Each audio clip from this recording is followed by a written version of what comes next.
dividing. Okay? This is all going to be... Now, let us say that I get a problem 214 divided into 3,456. Okay? Now, this seems like a big number to divide into, and I'm going to change this. This doesn't matter. It's going to be, let's make it 814 into 3,456.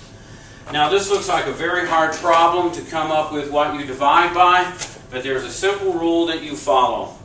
You cover all the numbers except one on what's doing the dividing, and then the number that you're dividing into, you keep erasing numbers until you get to the smallest number that 8 will divide into. So the smallest number 8 will divide into is 34. And you go 8 divides into 34. Oh, that'll be either 4 times or 3 times. Let's try 4, because 4 times 8 is 32. So you try 4. 4 times 4 is 16. 4 times 1 is 4. 4 plus 1 is 5. 4 times 8 is 32.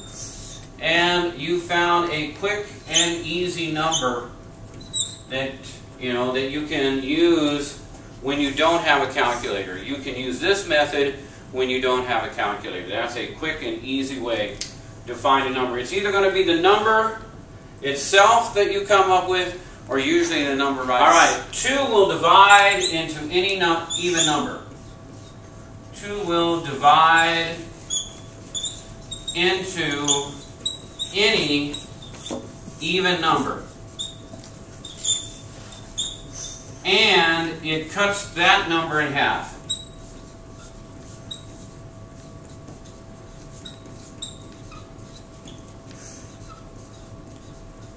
Okay, now 5 will divide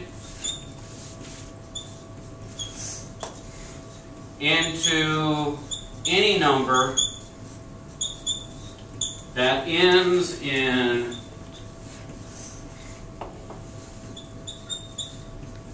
5 or 0. Okay, and 3, will divide into any number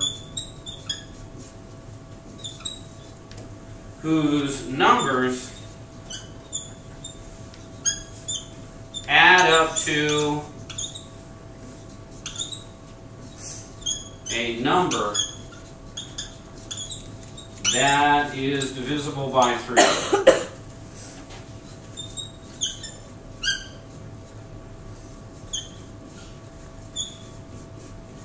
Okay, an example of that is 111.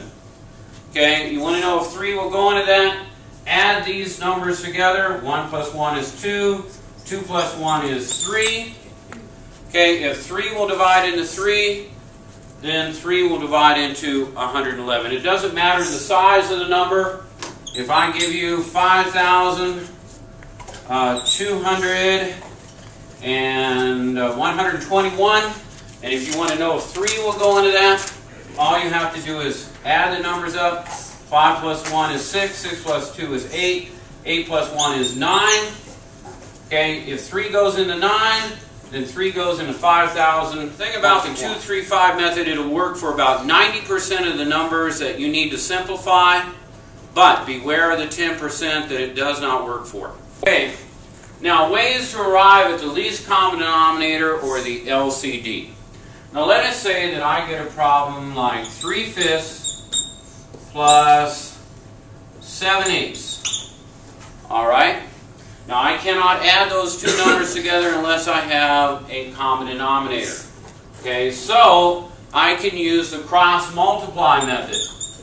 Okay, which is this number, 5 will multiply into 7, 8 will multiply into 3. Those will be your two numerators, and then you go 5 times 8, okay, and you end up with your LCD. So 5 times 7 is 35. Okay, 3 times 8 is 24. 5 times 8 is 40. Okay, when now we just add these two together, and we end up with 59 over 40. And of course, that's an improper fraction. To get rid of that, we will divide 40 into 59. Remember, this symbol right here is division. It stands 59 divided by 40.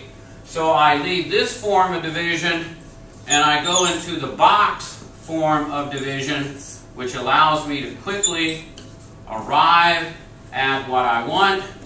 And it's 1 and 19/40. The remainder always goes above the number that you're dividing by, and then you have your mixed fraction from an improper fraction. Let us say that I get a problem that if I cross multiply, I end up with a very large number, which then I'll have to simplify from.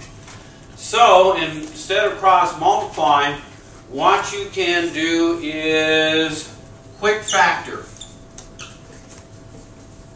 By quick factor, I mean what you will do is you will come up with numbers that you can multiply together for both of these that they will end up sharing, which will allow you to arrive at the LCD by creating a chain, an LCD multiplication chain. So, this one, I would choose 1 times 20, and then I would use 5 times 20. Okay? And of course, what do they have in common? They have the 20. What do they not have in common? It's the 5 or whatever is left over. The 1 does not count. So 20 times 5 is 100. And now we would have to change these into a fractions with 100 as the denominator. But as you can see, we've already got it on this one. So now we need to do conversion of one fraction to another. And you do that if you need to convert a fraction into another fraction. All you have to do is divide these two numbers going straight across. 20 divides into 100. You end up with 5. When you get that answer, you cross multiply that one. 5 times 3, you get 15 over 100. You have now converted. And now you are able to get your answer. You have 15 plus 9 over 100.